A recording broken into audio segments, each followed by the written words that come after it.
Hello everyone, हमने अपनी last video में डिस्कस किया था सेक्शन 117 टू सेक्शन 121, जिसमें हमने अच्छे से उसमें बात की थी कि किस तरह से सिक्योरिटी ली जाती है बाय दी कोर्ट। और उसमें हमने बताया था कि जो ऑर्डर किया जाता है सिक्योरिटी के लिए वो 117 और जो 111 में किया जाता है वो उसका क्या प्रोसीजर होता है। और हमने डिस्चार्ज से रिलेटेड बात की थी, किसी पर्सन को डिस्चार्ज करना है अगर उसके अगेंस्ट कोई भी इंफॉर्मेशन जो मिली है अगर वो सही नहीं है तो। और अगर जो सिक्योरिटी ली जाती है वो कब तक उसका टाइम पीरियड रहेगा। और हमने कोर्ट की पावर के बारे में जानता कि वो सिक्योरिटी को रिजेक्ट कर सकती है और या फिर उसको एक्सेप्ट कर सकती है, तो ये कोर्ट के पास पावर होती है। हमने अच्छे से उसमें अपनी लास्ट वीडियो में डिस्कस किया था। तो चलिए अब इस वीडियो में जानेंगे सेक्शन 122 सेक्शन 124, जिसमें हम 3 सेक्शन अच्छे से पढ़ेंगे और ये सबसे मेन सेक्शन है इस चैप्टर के। सेक्शन 122 क्या कहता है इसमें? Imprisonment in default of security, मतलब कि अगर सिक्योरिटी नहीं दे पाता है तो उसकी वजह से उसको इम्प्रिजनमेंट भी हो सकती है। तो इसमें क्या प्रोसीजर बताया गया है? इसका जो फर्स्ट क्लॉज है इसमें क्या बात की गई? If any person order to give security, अगर किसी पर्सन को ऑर्डर दिया जाता है कि वो सिक्योरिटी डिपॉजिट कराए कोर्ट में, सिक्योरिटी अंडर सेक्शन 106 और सेक्शन 117, जिसमें हमने 117 के बारे में बात की थी कि ऑर्डर किया जाता है by the court regarding the security. और जो 106 था जिसमें मजिस्ट्रेट फर्स्ट क्लास और जो कोर्ट ऑफ सेशन होती है वो किसी भी पर्सन को बोल सकती है कि वो सिक्योरिटी डिपॉजिट कराए। Not give such security on or before the date on which the period for which such security is to be given commences. He shall accept in the cases next herein after mentioned be committed to prison, or if he is already in prison be detained to in prison until such period expires or until within such period he gives the security to the court or magistrate who made the order requiring it. इसमें क्या है, अगर वो security नहीं देता तो इस पर उसको पनिशमेंट होगी। कब तक होगी? जितना उसको पीरियड दिया गया था उस सिक्योरिटी रखने के लिए। जैसे कि 3 साल और हमने 1 साल की बात की थी कि उसको 3 साल के लिए सिक्योरिटी रखनी है और 1 साल के लिए जो एग्जीक्यूटिव मजिस्ट्रेट ऑर्डर करता है उसके लिए 1 साल होता है। और जैसे कि हमने इसमें अच्छे से पीरियड के बारे में डिस्कस किया था अपनी लास्ट वीडियो में, और इसमें ये बताया गया था कि वो जो अगर वो सिक्योरिटी नहीं देता है तो उस उतने ही टाइम पीरियड के लिए उसको डिटेन करके रख लिया जाएगा, उसको कस्टडी में रख लिया जाएगा, जिसमें उसको इम्प्रिजनमेंट माना जाएगा। जो फर्स्ट क्लोज है इसमें बात की गई है। और जो सेकंड क्लोज है, जो फर्स्ट क्लोज का बी क्लोज है, उसमें क्या बात की गई है? If any person after giving executed a bond with और विदाउट श्योरिटी, अगर वह पर्सन बॉन्ड एग्जीक्यूट करा देता है विद और विदाउट श्योरिटी, जैसे भी कोर्ट ने उसको कहा है कि किस तरह से उसको बॉन्ड एग्जीक्यूट कराना है, for keeping the peace in pursuance of an order of magistrate under section 170, जिस तरह से मजिस्ट्रेट ने 117 के अंडर उसको ऑर्डर दिया था कि उसको सिक्योरिटी डिपॉजिट करवानी है, और किस लिए करानी है उसको, ताकि पीस बनाए रखी जा सके और उसके गुड बिहेवियर के लिए। Is prove to the satisfaction of such magistrate और successor in office,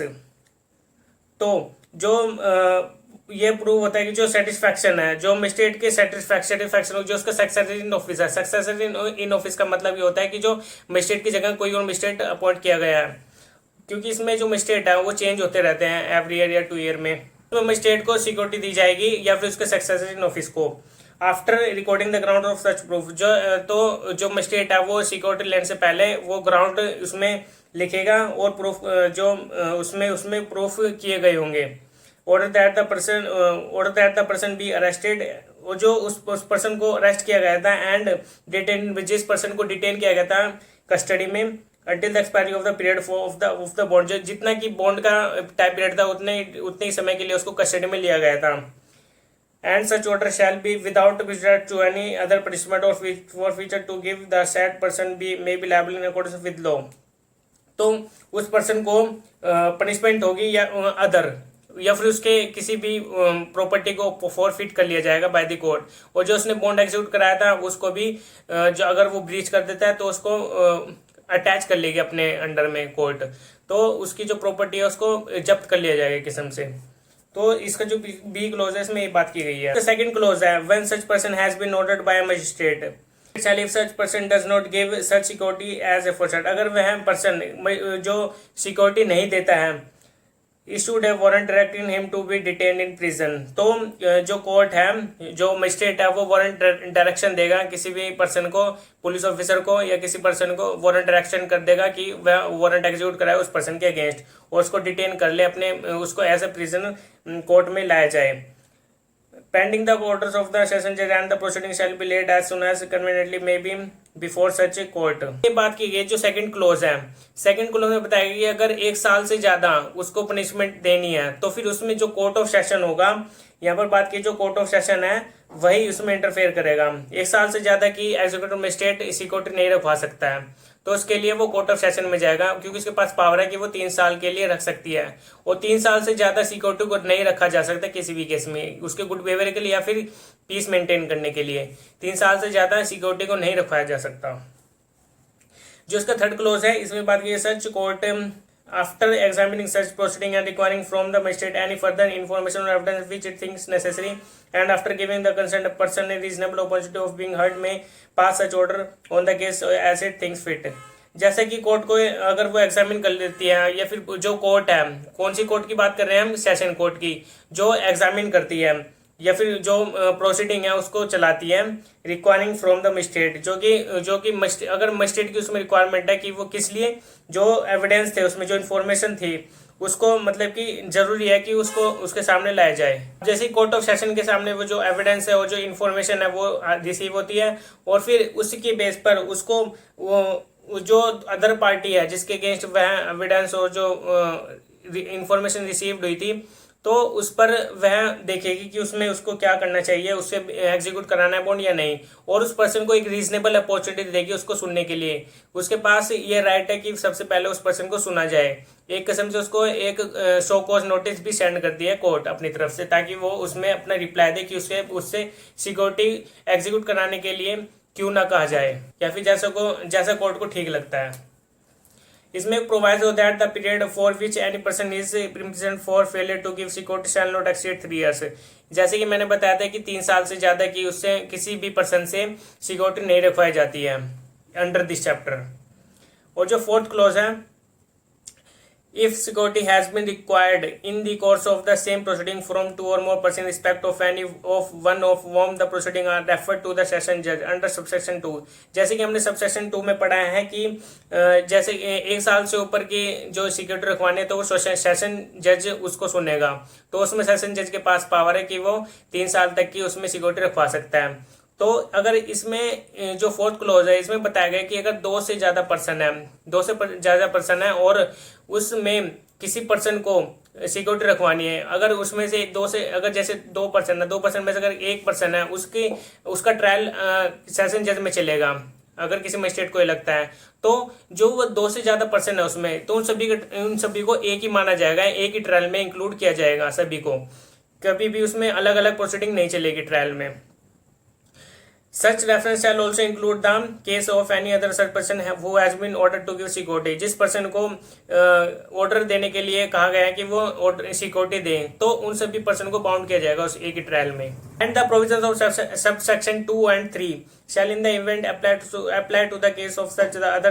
person also, except the period of for which he may be imprisoned shall not exceed the period of which has been ordered to give security। जो उसमें time period है वो मतलब कि सभी का जो 2 से ज्यादा पर्सन है इसमें, उन सभी का टाइम पीरियड एक ही होगा जो सिक्योरिटी डिपॉजिट करने का, उसमें जो सिक्योरिटी रखी जाती है अंडर द कोर्ट, तो वो सभी पर्सन का एक ही टाइम पीरियड होगा जो सिक्योरिटी रखने का होता है। अब इसमें चलते हैं 5th क्लॉज में, ए सेशन जज में in his discretionary transfer any proceeding laid before him under subsection 2। तो जो इसमें डिस्क्रिशनरी पावर होती है किसके पास, सेशन जज के पास, under the proceeding under subsection 2 और सबसेक्शन 4, कि वो टू एन एडिशनल सेशन जज और जो असिस्टेंट सेशन जज होते हैं उसको पास ट्रांसफर कर सकता है केस को, जो इस अंडर दिस चैप्टर के जो ये हम चैप्टर डिस्कस कर रहे हैं, इस चैप्टर के अंडर जो सेशन जज है वो ट्रांसफर कर सकता है उस किसको, जो उसके सबऑर्डिनेट है, कौन है, असिस्टेंट सेशन जज और जो एडिशनल सेशन जज है उनको। सच एडिशनल सेशन जज और असिस्टेंट सेशन जज में exercise the power of session जज, तो वो एक्सरसाइज कर सकते हैं सेशन जज की पावर को under this section in respect of such proceeding, जो इस चैप्टर में जो प्रोसीडिंग चलेगी। जो सिक्स्थ क्लोज है, if the security is tender to the officer in charge of the jail, अगर सिक्योरिटी को टेंडर किया गया है officer in charge of jail को, तो he shall forthwith refer the matter to the court of magistrate who made the order. तो जो refer किया गया है वो मैटर वो किसके मतलब कि कोर्ट को और मजिस्ट्रेट को जो जिसने ऑर्डर दिया है, and the shall await the order of such court और मजिस्ट्रेट, और या फिर उसको अवेट में है जो ऑर्डर है कोर्ट और मजिस्ट्रेट का। सिक्स क्लोज हो गया हमारा। अब हम चलते seventh clause, imprisonment for failure to give security for keeping the peace shall be simple. जो इसमें सिक्योरिटी रखवाई जाती है कीपिंग द पीस, मतलब कि पीस को बनाए रखने के लिए, तो उसमें उसको सिंपल इम्प्रिजनमेंट होगी, इसमें रिगरस इम्प्रिजनमेंट नहीं दी जाएगी। Imprisonment for failure to give security for good behaviour shall, अगर कोई फेल हो जाता है गुड बिहेवियर से रिलेटेड, अगर उसको किसी पर्सन को सिक्योरिटी रखवानी है और वो फेल हो जाता है, तो उसमें where the proceeding have been taken under section 108, जैसे कि हमने 108 सेक्शन में पढ़ा था, तो उसमें सिंपल उसको इम्प्रिजनमेंट दी जाएगी। Where the proceeding have been taken under section 109 and 110, जैसे कि हमने 109 और 110 में पढ़ा था हैबिचुअल ऑफेंडर से रिलेटेड, तो उसमें उस पर्सन को रिगरस इम्प्रिजनमेंट दी जाएगी। यहाँ पे लिखा है बी रिगरस और simple as the court of magistrate in each case direct, तो उसको रिगरस भी मिल सकती है और सिंपल इम्प्रिजनमेंट भी मिल सकती है। और जो 108 सेक्शन है, 108 सेक्शन में उसको सिर्फ और सिर्फ सिंपल इम्प्रिजनमेंट दी जाएगी। तो ये हमारा सेक्शन 122 सेक्शन कंप्लीट हो गया। अब हम चलते हैं सेक्शन 123। इसमें क्या बात की, power to release person imprisonment for failing to give security. इसमें बात की है अगर किसी पर्सन को सिक्योरिटी रखने के लिए कहा गया है तो कोर्ट उसको मतलब कि उसको डिस्चार्ज भी कर सकती है उस केस से, मतलब कि उसको सिक्योरिटी रखने से कैंसिल भी कर सकती है। तो इसमें क्या प्रोसीजर है, इसमें चलते हैं फर्स्ट क्लोज में, whenever the district magistrate in the case of an order passed by an executive magistrate under section 117 or the chief judicial magistrate in any other case is affirmed that any person imprisonment for failing to give security under this chapter may be released without hazardous to the community or to any other person he may order such person to be discharged। तो इसमें एक आगे अगर कोई भी magistrate under section 117 जैसे हमने पढ़ा था कि उसमें ऑर्डर दिया जाता है सिक्योरिटी रखवाने के लिए, तो उसके अंडर अगर किसी पर्सन को कहा जाता है तो जो डिस्ट्रिक्ट मजिस्ट्रेट है और जो कौन है इसमें चीफ जुडिशियल मजिस्ट्रेट, उसके पास ये पावर है कि वो अगर उसको लगता है कि उसको क्या जरूरी है जो सिक्योरिटी रखवाई जा रही है, मतलब कि उसमें कहा गया है कि अगर वो कम्युनिटी के लिए हजार्डस नहीं है, खतरा नहीं है कम्युनिटी के लिए वह पर्सन, तो वह पर्सन उस पर्सन को डिस्चार्ज कर सकती है। जो चीफ जुडिशियल मजिस्ट्रेट है और डिस्ट्रिक्ट मजिस्ट्रेट है उसके पास ये पावर है, उसको रिलीज कर सकती है कस्टडी से और उसको रिलीज कर सकती है सिक्योरिटी डिपॉजिट ना कराने से, मतलब कि उसको सिक्योरिटी डिपॉजिट कराने की जरूरत नहीं है। तो ये ओपिनियन देगी कौन, चीफ जुडिशियल मजिस्ट्रेट और जो डिस्ट्रिक्ट मजिस्ट्रेट है उसके द्वारा दी जाएगी मजिस्ट्रेट को जो उसके सबऑर्डिनेट है। और जो इसमें सेकंड क्लोज है, when any person has imprisonment for failing to give security under this chapter, अगर कोई पर्सन फेल हो जाता है सिक्योरिटी देने से और वो इम्प्रिजनमेंट दी हुई है उसको, तो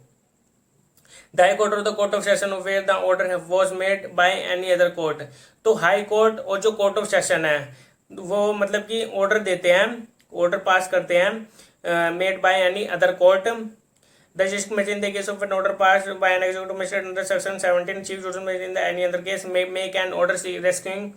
reducing the amount of the security or the number of securities for the time which security has been required। देखिए सेकंड क्लोज में 123 के सेकंड क्लोज में ये बात की गई है कि अगर जो हाई कोर्ट है और जो कोर्ट ऑफ सेशन है उसके पास ये पावर है, अगर कोई भी मजिस्ट्रेट अंडर सेक्शन 117 के अंडर ऑर्डर देता है किसी भी पर्सन को कि वो सिक्योरिटी रखे, और सिक्योरिटी जो ऑर्डर दिया जाता है उसमें ये भी मेंशन होता है कि उसको कितनी सिक्योरिटी देनी है और कितना अमाउंट उसमें देना है एज ए सिक्योरिटी। तो जो हाई कोर्ट है जो कोर्ट ऑफ सेशन है उसके पास ये पावर है कि वो उसके अमाउंट को रिड्यूस कर सकते हैं, जो सिक्योरिटी का अमाउंट है और जो सिक्योरिटी है उसमें कितने उसको सिक्योरिटी देने हैं तो उसको रिड्यूस भी कर सकते हैं, उनके पास ये पावर है। जैसे कि हमने लास्ट वीडियो में डिस्कस किया था कि हाई कोर्ट जो कोर्ट ऑफ सेशन है उसके पास ये पावर है कि वो उसमें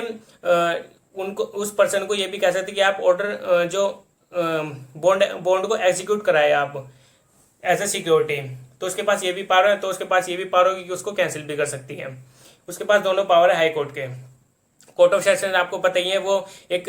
सुपीरियर कोर्ट है अंडर द मजिस्ट्रेट, जो मजिस्ट्रेट के एक सुपीरियर कोर्ट होती है। अब हम चलते हैं इसके थर्ड क्लोज में, एन ऑर्डर अंडर सबसेक्शन 1, जैसे कि सबसेक्शन 1 में ऑर्डर किया गया था, जैसे कि अभी हमने पढ़ा है may direct the discharge of such person, तो उसमें डायरेक्शन दे सकती है उस पर्सन के रिगार्डिंग कि उसको डिस्चार्ज कर दिया जाए। आइदर विदाउट कंडीशन, उसको विदाउट कंडीशन मतलब उसके ऊपर कोई कंडीशन नहीं होगी बाय द कोर्ट, और upon any condition which such person accepts, और या फिर उसके ऊपर कंडीशन इम्पोज की जाए जो उसको वह पर्सन उसको एक्सेप्ट करनी पड़ेगी उन कंडीशन को। अगर वो इग्नोर करता है तो उसके रिगार्डिंग उसको अपने इम्प्रिजनमेंट या फिर उसको सिक्योरिटी के लिए रिगार्डिंग उसको कहा जा सकता है। प्रोवाइड दैट, इसमें प्रोवाइजो दिया गया है that any condition imposed shall cease to operative when the period for which such person was order to give security has expired. अगर जो उसका सिक्योरिटी का जो एक्सपायर हो जाएगा, जो सिक्योरिटी अगर जब भी उसकी सिक्योरिटी का जो एक्सपायरेशन हो जाता है, एक्सपायर्ड हो जाती है उसका जो टाइम पीरियड जो हमने 3 साल और 1 साल बताया था, तो जो उसकी जो सिक्योरिटी है उसको रिटर्न कर दी जाएगी, और साथ में जो उसके ऊपर कंडीशन लगाई गई थी उसको भी हटा दिया जाएगा, मतलब कि उसको रिलीज कर दिया जाएगा कंडीशन से भी। इसके प्रोवाइजो में सिर्फ ये बताया गया। Which is the fourth clause है, the state government may prescribe the condition upon which a conditional discharge may be made। जो स्टेट गवर्नमेंट है वो प्रेस्क्राइब कर सकती है कोई भी कंडीशन किसके ऊपर, upon which a conditional discharge, उसके कंडीशनल डिस्चार्ज पे मे बी मेड बनाई जा सकती है by the state government, condition को प्रेस्क्राइब किया जा सकता है बाय द स्टेट गवर्नमेंट। और इसमें जो इसका क्लोज 5 है, if any condition upon which any person has been discharged, अगर किसी कंडीशन में उस किसी पर्सन को डिस्चार्ज कर दिया जाता है in the opinion of the district magistrate, किसके ओपिनियन पर, डिस्ट्रिक्ट मजिस्ट्रेट के ओपिनियन पर, in the case of an order passed by an executive magistrate under section 170, जैसे कि 170 में उसको किसी पर्सन को एग्जीक्यूट मतलब कि बॉन्ड कराने के लिए कहा गया था एज ए सिक्योरिटी, और the chief judicial magistrate in any other case by whom और order of discharge was made और of his successor not fulfil he may cancel the same. तो फिर अगर वो जो किसी पर्सन के अगेंस्ट अगर उसको डिस्चार्ज कर दिया गया है, अगर वो जो कंडीशन उसके ऊपर लगाई गई थी अगर वो ब्रेक कर देता है, उनको नहीं मानता है, तो जो डिस्ट्रिक्ट मजिस्ट्रेट है, चीफ जुडिशियल मजिस्ट्रेट है, उसको कैंसिल कर सकती है और उसके ऊपर दोबारा कंडीशन इम्पोज कर सकती है और उसे सिक्योरिटी ली जा सकती है बाय दी किसके द्वारा, चीफ जुडिशियल मजिस्ट्रेट, और जो इसमें डिस्ट्रिक्ट मजिस्ट्रेट है उसके द्वारा।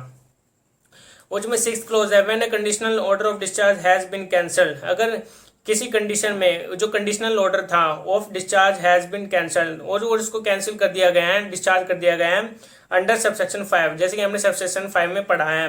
सच पर्सन मे बी अरेस्टेड, तो उस पर्सन को अरेस्ट कर लिया जाएगा अगर उसने जो कंडीशनल ऑर्डर को नहीं माना है, ठीक है, तो उसको such person may be arrested by any police officer without warrant, तो जो पुलिस ऑफिसर उसको विदाउट वारंट अरेस्ट कर लेगा, and shall thereupon be produced before the DM in the case of an order passed by an executive magistrate और the chief judicial magistrate in any other case. तो DM है जो chief judicial magistrate है, person को court में पेश होने के लिए कहेगी, तो जो पुलिस ऑफिसर है उसको विदाउट वारंट अरेस्ट करके उसको कोर्ट में पेश कराएगा। तो क्यों, क्योंकि उसने जो कंडीशनल ऑर्डर है उसको नहीं माना है और जो उसने सिक्योरिटी है उसको भी ब्रीच किया है, और तो उस जो उसकी सिक्योरिटी है उसको भी अटैच कर लिया जाएगा बाय द कोर्ट। और जो इसमें 7th क्लोज है, unless such person give securities in accordance with the terms of the original order for the unexpired portion of the term for which he was in the first instance committed और order to be detain, such portion being deemed to be except for such conditional discharge he order passed by an executive magistrate under section 117 or the chief judicial magistrate by another case he may remand such person to prison to undergo such unexpired portion। जो इसका 7th clause है 123 का, simple सी इसमें ये बात की गई है, अगर किसी पर्सन को अरेस्ट किया गया था और उसने सिक्योरिटी देकर वो रिलीज हो गया, उसने सिक्योरिटी भर दी कोर्ट में, लेकिन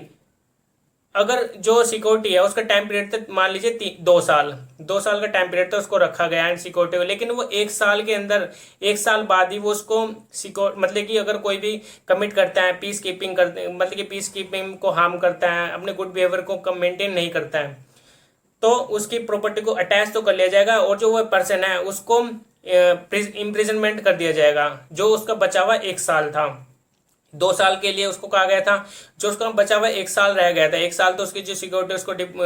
उसको उसने रखा था कोर्ट के अंडर, लेकिन उसने 1 साल बाद ही उसने उसको ब्रीच कर दिया। बॉन्ड के कंटेंट थे और जो कंडीशनल ऑर्डर सुनाए गए थे बाय द कोर्ट उसको मतलब कि ब्रीच कर देता है, तो 1 साल का जो उसका टाइम पीरियड बचा था उसको इम्प्रिजनमेंट दे दी जाएगी उसकी 1 साल की। इसमें बात सिर्फ ये की है जो बचा हुआ पोर्शन था उसके अंदर उसको इम्प्रिजनमेंट दी जाएगी। जो इसका सब क्लोज 8 है, a person remanded to under subsection 7, जैसे कि हमने अभी बात की है सबसेक्शन 7 में उसको रिमांड पे भेज दिया जाएगा इन प्रिजन, उसको रिमांड बोलते हैं, ठीक है। Shall subject to the provision of section 122 be released at any time on giving security in accordance with the terms of the original order और the unexpired portion aforesaid to the court और magistrate by whom such order was made और if its is subsection. जब उसको remand में भेज दिया गया under sub close two subsection 7 में, इसी सेक्शन के अंडर, तो वह 122 के सेक्शन के अंडर वो सिक्योरिटी दे देगा और फिर उसके बाद वो फिर से रिलीज हो सकता है वो बाय दी सिक्योरिटी, अगर वो सिक्योरिटी दोबारा से डिपॉजिट करा देता है जो भी ऑर्डर में कहा गया था उसको कि आप इतनी सिक्योरिटी जमा कराएं, उसके बाद आपको रिलीज कर दिया जाएगा। और जो उसकी पहले वाली सिक्योरिटी थी उसको कोर्ट अटैच कर लेगी, उसको दोबारा नहीं दी जाएगी। इसमें सिंपल सी ये बात थी। अब हम चलते हैं इसके 9th क्लोज में, द हाई कोर्ट और द कोर्ट ऑफ सेशन में एट एनी टाइम, जो हाई कोर्ट है, जो कोर्ट ऑफ सेशन है, वो किसी भी समय for sufficient reason to be recorded, और वो सफिशिएंट रीजंस लिखेंगे इन राइटिंग, रिकॉर्ड करेंगे, cancel any bond for keeping the peace और फॉर गुड बिहेवियर, वो किसी भी बॉन्ड को कैंसिल कर सकते हैं, किसके लिए, जो किसके लिए रखा हुआ था उस बॉन्ड को, फॉर कीपिंग द पीस और उसके गुड बिहेवियर के लिए, ताकि उसको मेंटेन किया जाए। Executed under this chapter by any order made by it, and the DM in the case of an passed by executive magistrate, chief judicial magistrate in other case may make such cancellation where bond was executed under his order or under the order of any other court in his district। तो जो court of session है और जो high court है उसके पास ये power है कि वो उस ऑर्डर को, बॉन्ड को कैंसिल कर सकती है। किसी भी मजिस्ट्रेट ने उस ऑर्डर को दिया था अंडर सेक्शन 117, तो जो हाई कोर्ट है, कोर्ट ऑफ सेशन है, उसके पास ये पावर आ जाती है कि वो उसको कैंसिल भी कर सकते हैं under this chapter,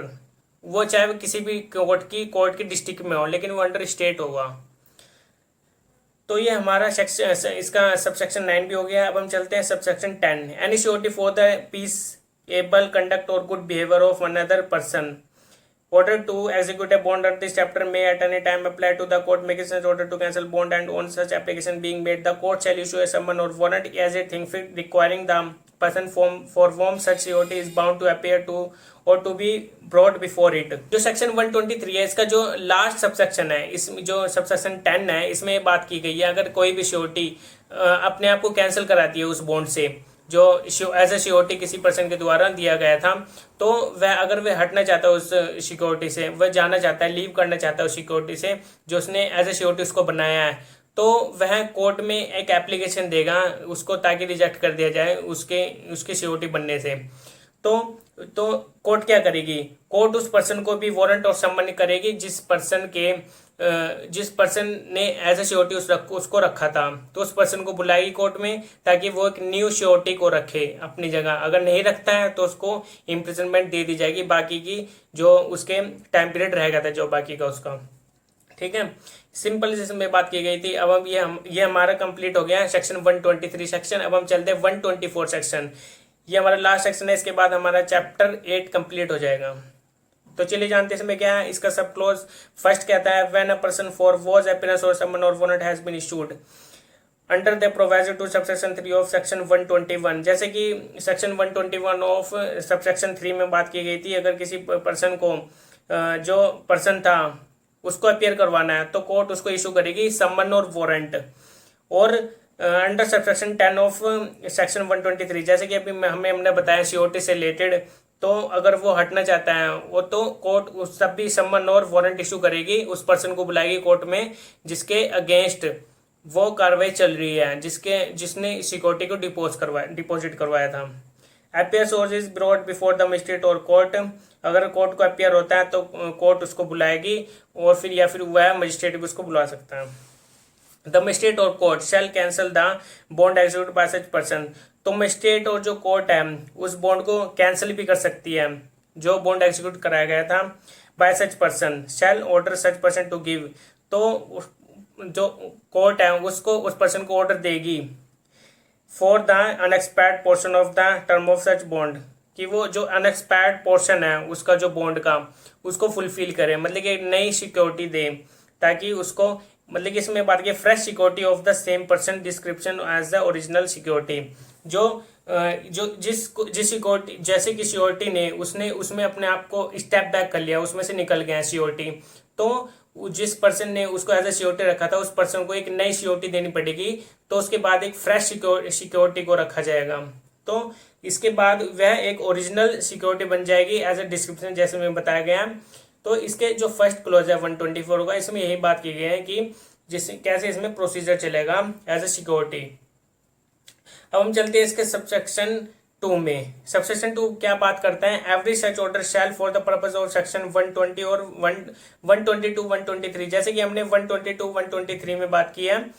both inclusive या बोथ दोनों भी हो सकते हैं, be deem to be an order under section 106 और section 100 as a deem fit, मतलब कि एज द केस में बी, जैसे कि इसका प्रोसीजर 120 और 123 में हमने पढ़ा है, और जो 106 और सेक्शन 117 है तो इसके ऊपर ये बात अप्लाई होगी, दोनों ही मतलब कि सेम प्रोसीजर में चलेंगे, इसमें ये बात की गई है। ठीक है, अब हम चलते हैं अपने नए चैप्टर की तरफ जो कि चैप्टर 9 होगा, ये हम अपनी नेक्स्ट वीडियो में जानेंगे। अभी के लिए हमारा चैप्टर 8 कंप्लीट हो गया। हमारे ये 4 वीडियो में कंप्लीट हुए हैं, 4 पार्ट बने हैं, और अगर आपने हमारी लास्ट वीडियोस नहीं देखी हैं तो हमारी प्लेलिस्ट में जाकर वह वीडियोस देख लीजिए। हमारे टेलीग्राम को ज्वाइन कीजिए ताकि उसमें आपको नोटिफिकेशन साथ के साथ मिलती रहे। अभी के लिए इतना ही, ओके बाय।